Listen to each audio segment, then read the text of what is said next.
pananalita ng lalaki na hindi ka na niya mahal.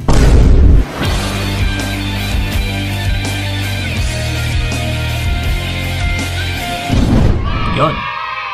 Ito mga utol, lalong-lalo na sa mga nagguguluhan dyan kung totoong minamahal ka ba ng lalaki or baka hindi na or baka ginagamit ka lang. So ito ngayon, bibigyan natin kayo ng mga sinyales sa pamamagitan lamang ng pananalita ng isang lalaki na dito natin malalaman na hindi ka pala talaga niya mahal or hindi ka na rin niya minamahal. Ha? So ito nga, kasi karamihan is gulong-gulo na na kumakapit pa kasi nga yung buong akala nila is mahal naman talaga sila ng partner nila. Pero ito ngayon mga utol, bilang isang lalaki na rin, sa pamamagitan lamang ng pananalita ng lalaki ay malalaman mo na kaagad na hindi ka pala niya minamahal na. Okay? So ito ngayon, isa-isahin natin na baka kasi binubola or minamanipula ka lang ng partner mo. Ha? So ito, wag na nating papatagalin pa. Ngayong una sa lahat is yung maghanap ka na lang ng iba. Ito, once na narinig ninyo ito sa mga partner ninyo na lalaki, kailangan mo itong paniwalaan. No? Hindi ibig sabihin na maghahanap ka rin ng iba. Kundi ang tinutukoy nito is maghanap ka na lang ng iba. Kundi para mailayo ka. No? Para mawala ka na sa kanya. Yung tipong parang tinataboy ka na. Ito po yung pinapahiwatig ng salitang ito. Maghanap ka na lang ng iba. Yung tipong parang hindi ka na niya kailangan. So again, no, hindi naman sa maghanap ka ng iba kundi kailangan mo talagang talikuran kasi once na binigkas ito ng isang lalaki, yung ganitong salita na maghanap ka na lang ng iba ay wala na talagang pakialam yan sa'yo. Okay? Again, kahit sabihin man natin na, Kuya Kiko, parang tinatakot lang naman siguro ako. So, do you think kapag tinatakot ka is may pagmamahal? No, wala pong pagmamahal utol once na tinatakot ka po ng lalaki. Okay? So yun ha, and then ito, yung pangalawa natin is totoong mahal kita. Okay? Baka, no, isa sa inyo dyan is narinig na yung salitang ito kasi napaka-common talaga nito. Yung sinasabing, totoong minamahal kita. Okay? So, no, parang something na may unusual or something na parang may diferensya. Bakit niya pa kasi sasabihin na totoo? Na totoong minamahal ka niya? Na kung kaya niya lang naman itong ipapakita through his actions. Sa pamamagitan ng kilos, sa pamamagitan ng gawa. Pero bakit kailangan niya pa itong sabihin sa'yo na totoong minamahal kita? Doon pa lang kasi sa salitang totoo is parang minamanipula ka na niya eh. Na there is something talaga na parang hindi totoo.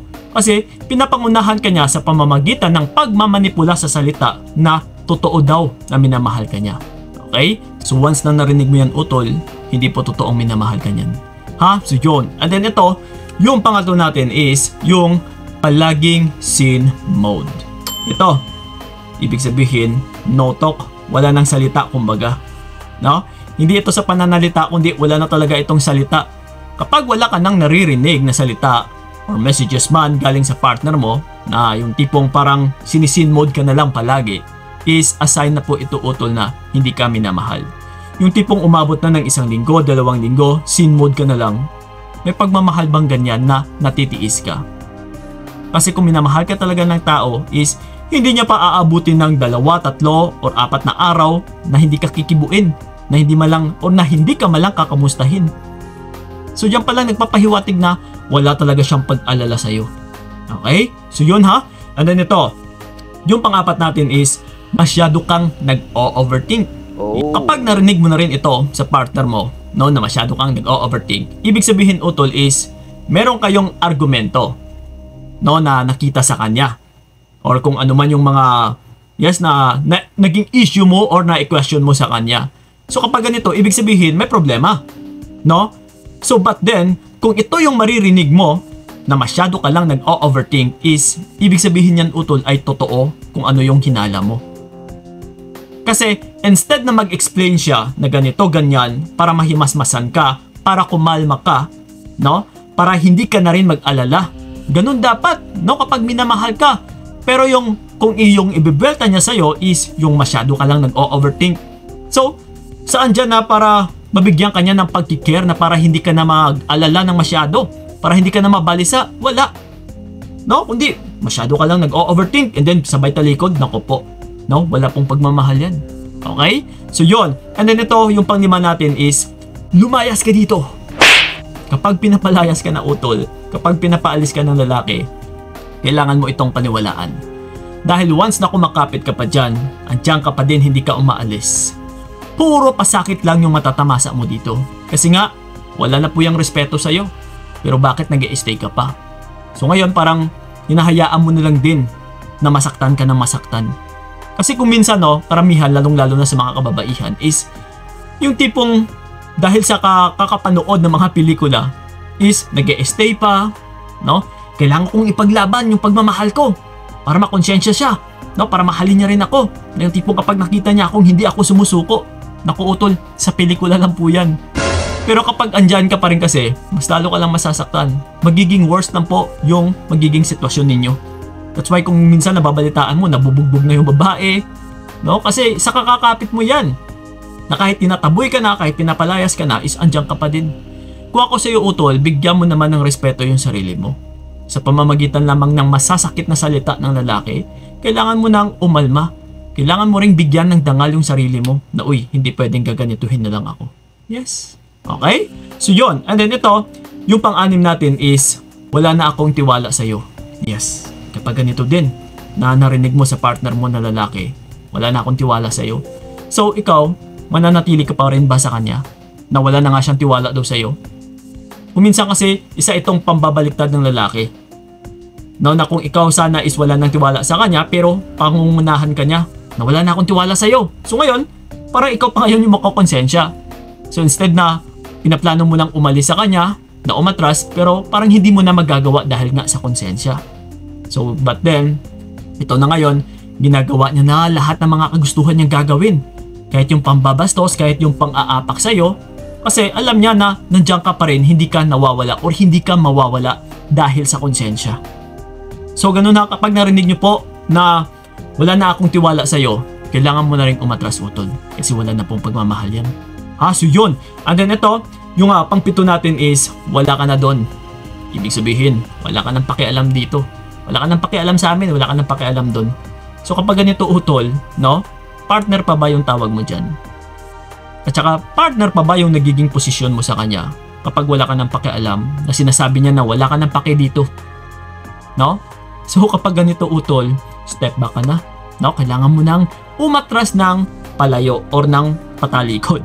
Okay? So yun ha. And then ito. Yung pangwalo natin is problema mo na yan. Yes. Same thing lang din ito sa pampito natin na wala ka na doon or wala ka nang pakialam doon. So, nagpapahiwatig rin ito kapag problema mo na yan, wala rin siyang pakialam sa'yo. So kapag ganito utol, matuturing mo pa rin bang partner mo yan na minamahal ka? Na hindi na nga siya nangingialam sa'yo? Nasusuluhin mo na lang daw yung problema mo? So kapag ganito utol, hindi ka na rin talaga minamahal ng lalaki. Okay, mapababae mo pa lalaki. Kapag gumaganito, nasasabihin sa'yo na problema mo na yan, atras ka na kaagad. Okay, wala na kasing pakialam eh. So yon, and then ito, yung pang-siyam natin is pareho lang kayong mga babae. Yes.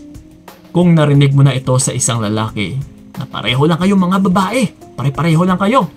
Same thing din ito, no, kagaya sa mga kalalakihan na or sinasabi ng mga babae, I mean, no, pareho lang kayong mga kalalakihan, mga maluloko, mga siraulo, mga sinungaling, mga swapang, mga mayayabang. So kapag narinig mo ito utol, isa na rin itong nagpapahiwatig na wala siyang respeto sa iyo. No, sinusupalpal ka na. Wala na siyang dangal. No, pinagsasalitaan ka na ng hindi maganda.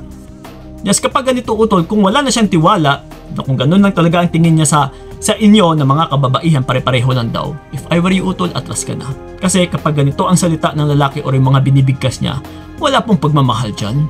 Yes, ginagamit ka lang actually. Okay? So yun. And then ito, yung panghuli natin is, babe, kailangan ko muna ng space.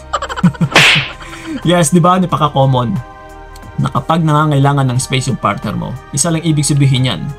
Hindi ibig sabihin na gusto niyang magkaroon ng me time or para makapag-isip-isip. Kundi yung karamihan dito ay humihingi ng space para masolo yung bago niya. Para walang dumidistorbo. Para makilala niya ng lubusan.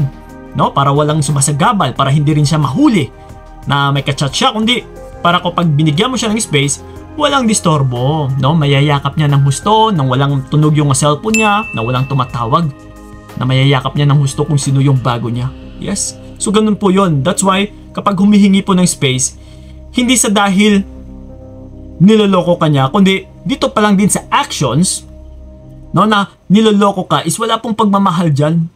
Kasi nakaya niya or nagawa niya na lokohin ka. And then, etsapwera ka muna niya para suluhin niya yung bagong babae niya. So saan yung pagmamahal dyan?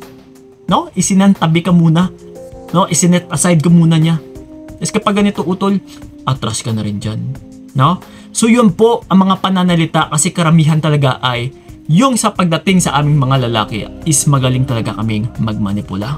Kasi sa pamamagitan ng panliligaw is pinag-aaralan din namin kung paano utuin, bilugin, or bula-bulahin yung mga kababaihan. Okay? So yun po yun, ha? So sana'y may natutunan kayo sa video na ito. Ngayong alam mo na hindi ka naman pala minamahal. Iskerda na, atras na.